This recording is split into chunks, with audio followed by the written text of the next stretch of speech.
So the stimulus bill passed the Senate last night. Right. As of this recording, it hasn't passed the House yet, but Speaker Pelosi has said that she approves of the bill in the way that she would approve of it. She didn't sound too convincing, but I think she's to the point where she's ready to pass this thing through and get it to the White House for the signature. And they've already said, hey, the White House has. If you send it through to us, we're going to sign it. It's going to become law.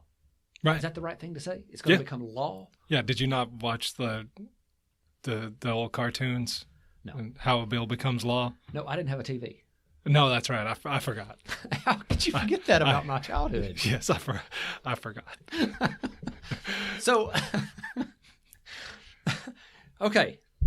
So here's where we are on the stimulus bill. There's a lot of stuff packed into this. There's a bunch. There's a whole lot. Yeah. And we don't need to cover all of it. Nope. You know, the appropriations that are there, we could probably have an entire episode on that, but that would only serve to make people mad. Mostly, yeah. You know, in a time of national crisis, when people are losing their jobs. Today, this morning, John, we had a record number of unemployment claims. That's right. They thought it was going to be a record with 1.5 million. And if I remember correctly, without going back and looking at the news article, it was 3.2 million. Yeah. More than twice what they thought would be this massive record-setting number. It was more than twice that. And it may have been 3.8. I can't remember the number. But during a time of national crisis, people are out of a job. People can't pay their rent, their mortgages, buy groceries. Certainly can't find toilet paper in the store. Yeah. What are we going to do? It's crazy. What are we going to do? Absolutely crazy. We're going to give the Kennedy Center $25 million. Right. We're going to find all of these other places that, we're going to stuff this pork into this bill. Again, we could have an entire episode on that. Yeah. It would only serve to make us and our viewers mad. That's right. We can do that over drinks another time. Yes. So this time, though, let's talk about what's most pertinent for our people. The retirement components of this. So the stimulus payments that are in the money. there. Yep. That's right. The money part, the IRA parts, and the 401k stuff that's in there. There's some good stuff in here that if you do this correctly, you can take advantage of some good stuff this year. Yeah, absolutely. Yeah, I mean, I guess probably the first thing and the one that seems to be the biggest topic of conversation is the stimulus check, the money. Everybody wants to know if they're getting paid. They do. I released a video on this topic on my other YouTube channel. Yep. And yeah, it kind of blew up because a lot of people are wondering, am I going to get a stimulus check? And I think the easy answer to that question is yes. Yes, if you meet certain requirements. So the potential check is $1,200 for a single person, $2,400 for a married couple, plus an additional $500 for each qualifying child. Mm-hmm. Now, qualifying child is defined as somebody who has not attained the age of 17.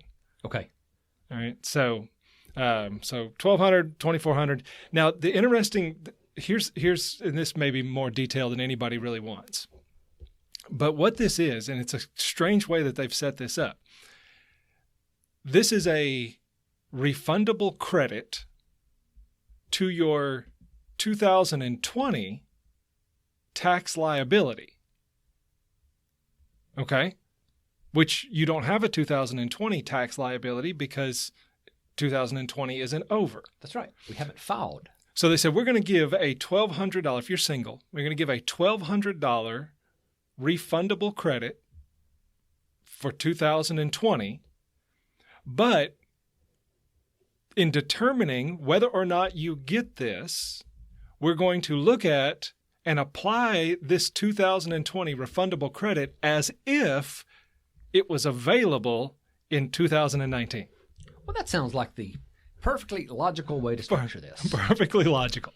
And so, but basically what they're going to do is if you are a single person with less than $75,000 adjusted gross income, mm-hmm. Head of household with adjusted gross income of less than $112,500, or joint filers with less than $150,000 in adjusted gross income on your 2019 tax return, or if you haven't filed a 2019 tax return, on your 2018 tax return.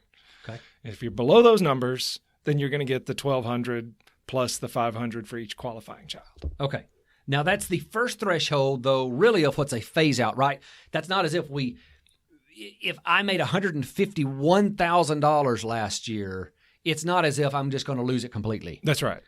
It starts to phase out. And as I read it, the phase-out amount is a $5 reduction to your stimulus benefit for every $100 that you are in excess of that first phase-out range. That's right. So if I made $150,100, my stimulus payment to my family is going to be $5 less. Correct. And so on and so forth. Okay. And that makes sense. That's an easy one to figure out. You certainly get to a certain point then, and I think if for married filing jointly with no children, by the time you hit $198,000, it phases out completely where you're not going to get a benefit at all. Yeah, okay. $99,000 for a single, $146.50 for a head of household, and $198,000 for joint filers. Big question that I've been getting though, John. What if I didn't file a tax return? What if my income was too low, didn't file a tax return, or here's a better one. What if I haven't filed tax returns in several years? Right. I've got a lot of senior clients that their only income is Social Security income, which if that's your only income is not taxable. Right. And if you have no taxable income, you have no filing requirement. And, these folks often, if that is all of their income, they're kind of penny pinchers. Mm-hmm.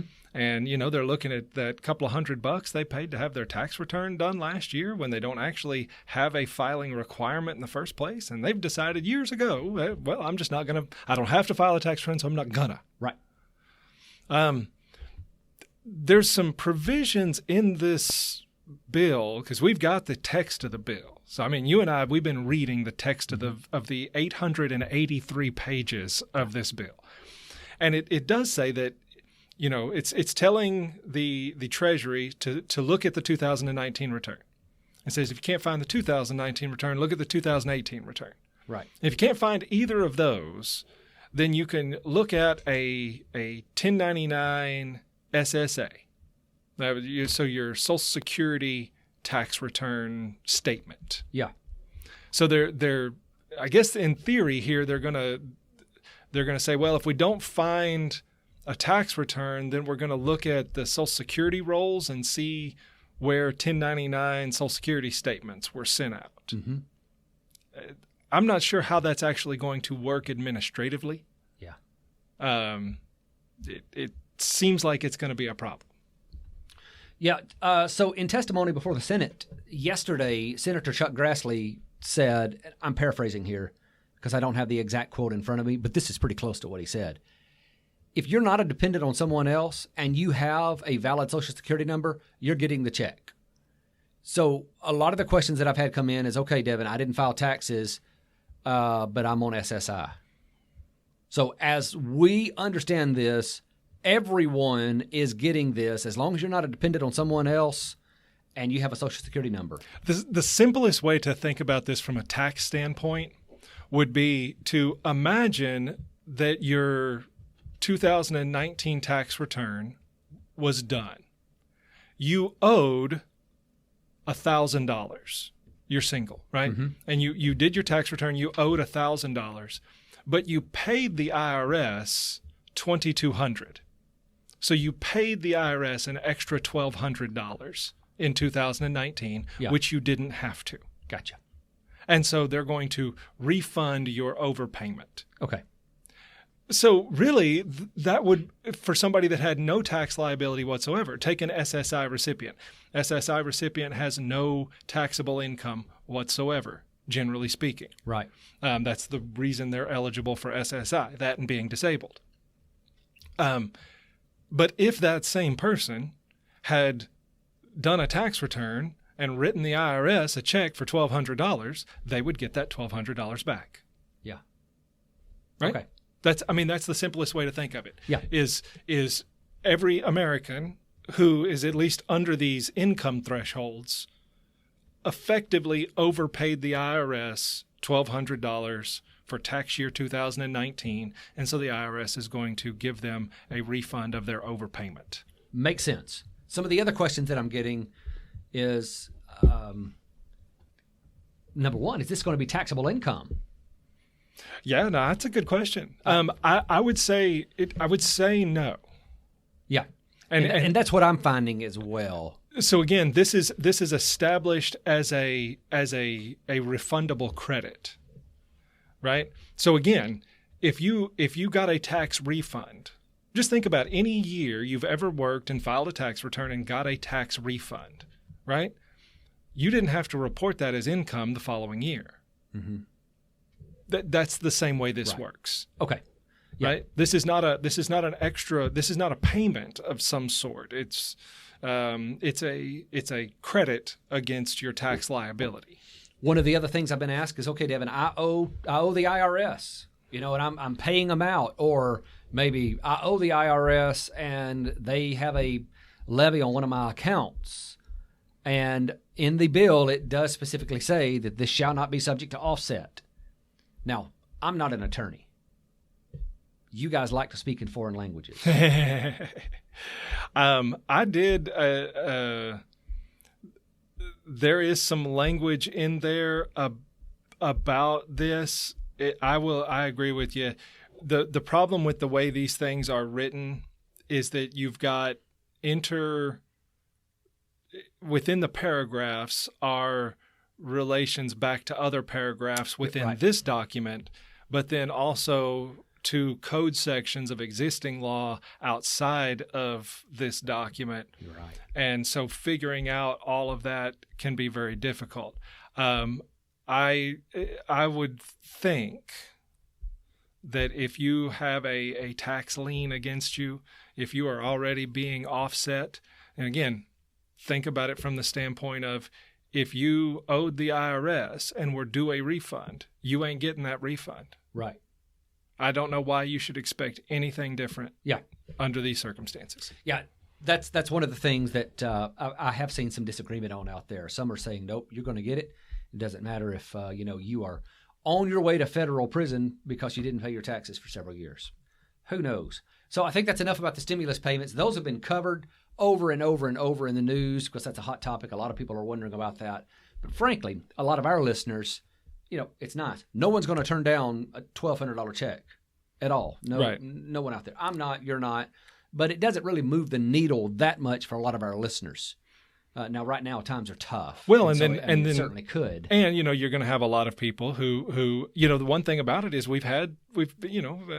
America has done well in the last couple of years, and as a result, a lot of the people have done well in the last couple of years.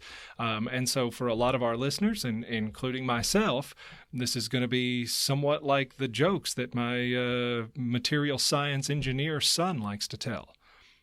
I just don't get it. Yeah. Right. Oh yeah. No.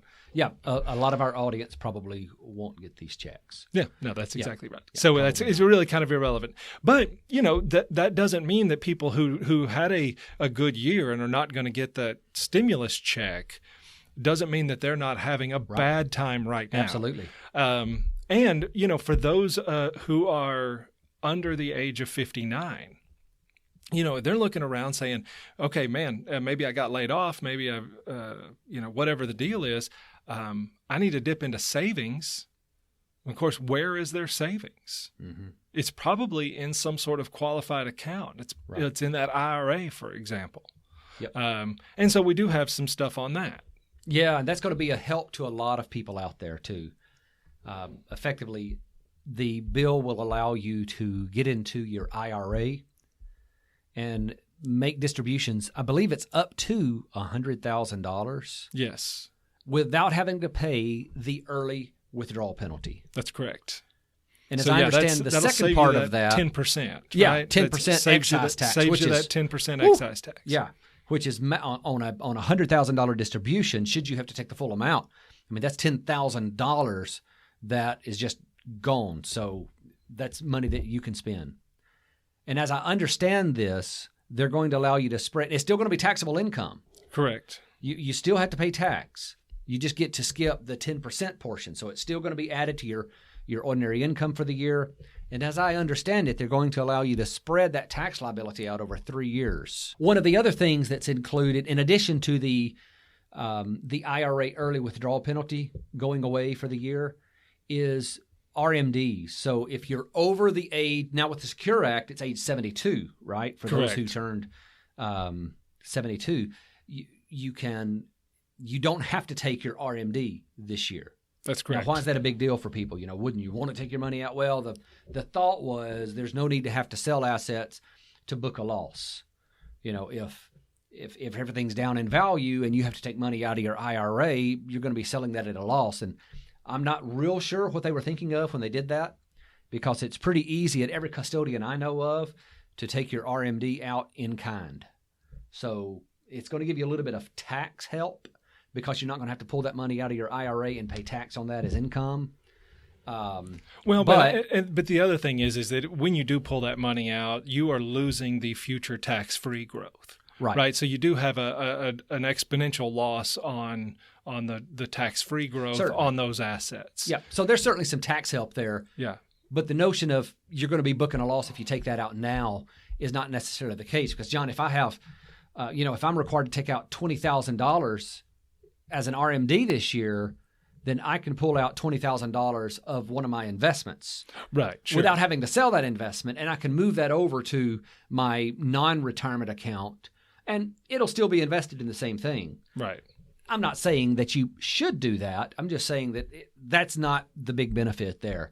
Right. But you're right. Then you do lose some of the tax. Yeah. Now it's going to grow, and it's going to be exposed to capital gains tax. And so from a taxation standpoint, there's certainly some reasons that you might want to skip your RMD if you don't have to have the money. Yep. Yeah, I will real quick, just back on the IRA, the early distribution deal. It does say in there that it's got to be for a coronavirus related expense. That's a good catch. Yeah, that's a little vague in there. If you have the disease, if your spouse has the disease, then you're good. But if not, then it's has it affected you in some way? Do you have child care that's closed out, or you had to quit work to go stay at home with school-age children, or things like that? But I guess from the standpoint of, at least for myself right now, right, my business is not closed. I don't have the disease. My wife doesn't have the disease. In fact, I can make a pretty good argument that I'm an essential service person, as far as all of that goes.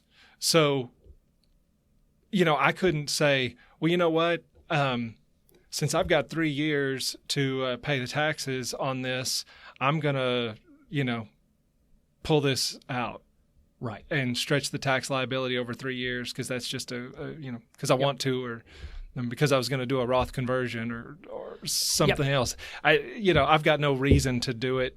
And I'm not sure how they're going to prove all of that. I don't either. I haven't seen a lot of clarity with that coronavirus related expenses. But generally, if you're getting into it, it's probably necessary. You're probably if you're really thinking about it and you're not doing it as some sort of bright idea that you've come up with, right? Some scheme, yeah. But if you're doing it because it's a crisis, then you're probably going to meet that definition. But I did want to point that out just in case we do have some schemers. Absolutely. Well, we do. Well, we do, because the podcast is one half led by the king of all schemers, John Ross.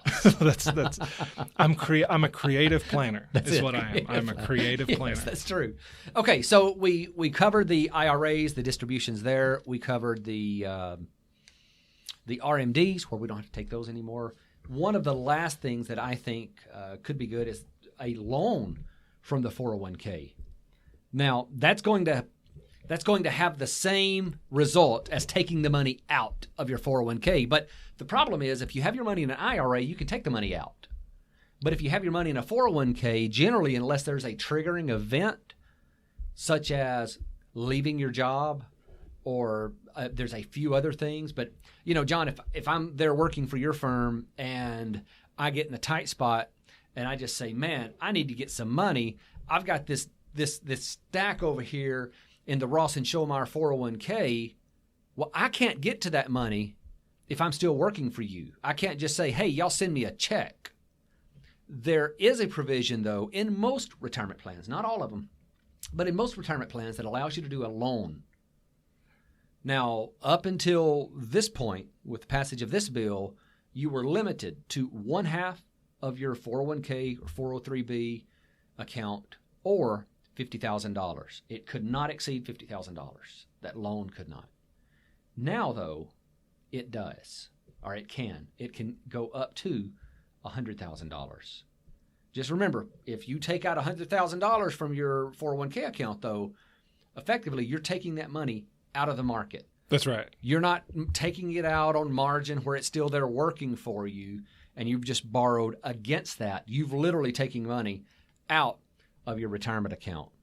And another important note there is if you have a loan on a 401k and you separate service, that becomes a distribution.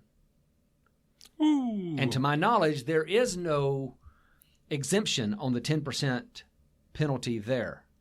So, for example, let's say that, John, I'm working at your firm and I take out a $100,000 loan from my 401k, and things just don't really get better as fast as you thought they would at your firm. And you come to me and you say, you know, Devin, sorry, you got to go. Right. We're going to have to fire you. I'm like, oh, now I've got this $100,000 loan. That becomes a distribution the minute you fire me. And now I owe an extra 10% tax on that loan because there's no way for me to pay it back if I'm no longer working for Ross and Schollmeyer. Yep. So be very careful with those 401k loans. If you take one, you got to have some reasonable certainty that you're going to be able to continue to pay that back. But that's another mechanism that you can get to some liquidity if you need to. Absolutely. Just a couple of little last minute things that I think probably relate to some of our listeners. The charitable contributions. Yeah. Right. They've part of this CARE Act allows for a $300 above the line charitable contribution. Okay. The funny thing is, Devin, before we started recording, I basically had to explain to you why that's important. Right.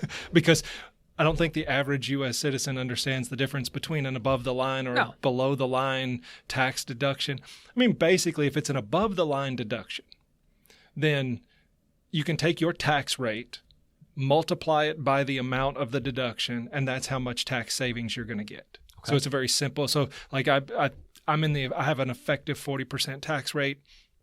So if I make a $300 charitable contribution, then I'm going to get $120 worth of tax liability reduced.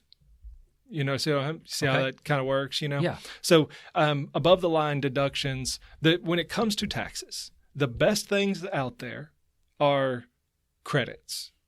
Refundable credits, which is what the stimulus payment is. Right. Those are the best kind of deductions. Non-refundable credits are the next best kind of deductions. The third best are above the line deductions. And then the worst type of deductions are your below the line. Those would be your itemized deductions. Okay. They're still deductions, but you have to get over the standard deduction of $22,000 or whatever it is right now before you really see any benefit. So anyway, so that I don't know why they stuck this $300 above the line deduction in there. I think it was to encourage people to donate to some of these charities that are providing resources, which, hey, that's great. I don't know that you needed this incentive for that. Either you're charitably minded or you're not. Yeah. And I don't think people understand the reason why an above the line is better than a below the line. And $300 is stupid. Yeah. That's the most random, small number I can possibly think of. But whatever. The bigger actually thing on there is they have lifted. So normally your charitable deduction overall, if you're talking about just say an outright gift to charity, right? You're going to just write a check to your church. The deductibility of that charitable deduction is limited to 50% of your adjusted gross income. So if you made $100,000 a year and you wrote a check to charity for $60,000, you would actually only be able to deduct $50,000 of that, half of your adjusted gross income. That has been removed. And so as of right now, you're only limited by your adjusted gross income. So for example, I had visited with a charitably minded person a while back about, possibly making some large charitable donations, possibly creating like a personal private foundation. Mm-hmm. This guy gives a lot of money to charity every year, but my point is why not set up your own private foundation? That way you can put a large sum in there in years where you have big income, and then dole that out over the years where maybe your income has dropped for whatever reason. Yeah. It gives you some control where you can make those big donations in a year. This may be the perfect opportunity for something like that. Oh yeah. Where you could make, if you're expecting to have a lot of income, or maybe you are pulling money out of IRAs, or you're going to have some other taxable income out there. If you're charitably minded, this is an opportunity to make some big charitable deductions and be able to take that as a deduction without having to worry about your limitations. Good. So, Well, there's some good stuff in this bill. There's some stuff that's not so great. But we won't even talk about that. yeah, we're not talking about the We bad just stuff. let it go. Yep. And there's actually a lot on the medical side of things, but I think we'll probably have to just Yep. wait on that for another episode. Yep. And there's the additional unemployment. There's a lot of stuff we didn't hit. Absolutely. The fact that they were able to put all this together in just a few days. That's right. Student loan stuff. I mean, there's a bunch of stuff out Yeah, there. the student loan stuff. Yeah. Yeah. A lot of good stuff that we didn't get to cover. Well, anyway, I think we hit the high points that are most pertinent to our retirees. Well, listen, if you guys have any questions, don't forget, drop them down in the comments below, and we'll be back and we'll do a video. Hey, a lot of the video topics that I do on my channel and that I'm sure we'll do here, it's going to come from comments from viewers, right? Yeah, Fantastic. absolutely. All right, guys, thanks for watching.